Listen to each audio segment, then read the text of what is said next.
കഠിനംകുളത്ത് വീട്ടമ്മയായ ആതിരയെ കുത്തിക്കൊലപ്പെടുത്തിയ കേസിൽ പ്രതിക്കായി പോലീസ് തിരച്ചിൽ ഊർജിതമാക്കി. യുവതിയുടെ ഇൻസ്റ്റഗ്രാം സുഹൃത്തും കൊല്ലം സ്വദേശിയുമായ ജോൺസൺ ആണ് ഈ കൃത്യം നടത്തിയതെന്നാണ് പോലീസ് പറയുന്നത്. ഇയാൾ യുവതിയിൽ നിന്നും പണം തട്ടിയിരുന്നുവെന്നും കണ്ടെത്തി. ഏകദേശം 1 വർഷക്കാലമായി കൊല്ലപ്പെട്ട ആതിരയും ജോൺസണും തമ്മിൽ അടുപ്പത്തിലായിരുന്നു എന്നാണ് പോലീസിന്റെ കണ്ടെത്തൽ. കൂടാതെ ഇയാൾക്ക് കൊല്ലപ്പെട്ട യുവതിയുമായി സാമ്പത്തിക ഇടപാടും ഉണ്ടായിരുന്നു.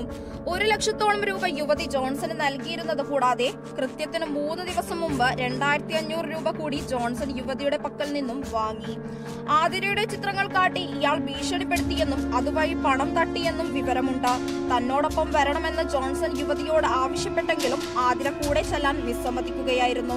കഴിഞ്ഞ ദിവസം രാവിലെ 11:30യോടെയാണ് വെഞ്ഞാറമൂട് സ്വദേശിനി ആതിരയെ വീട്ടിൽ കഴുത്തറുത്ത് കൊല്ലപ്പെട്ട നിലയിൽ കണ്ടെത്തിയത്. പൂജാരിയായ ഭർത്താവ് രാജീവ് ക്ഷേത്രത്തിൽ നിന്ന് മടങ്ങിയെത്തിയപ്പോഴാണ് ആതിരയെ കൊല്ലപ്പെട്ട നിലയിൽ കണ്ടത്.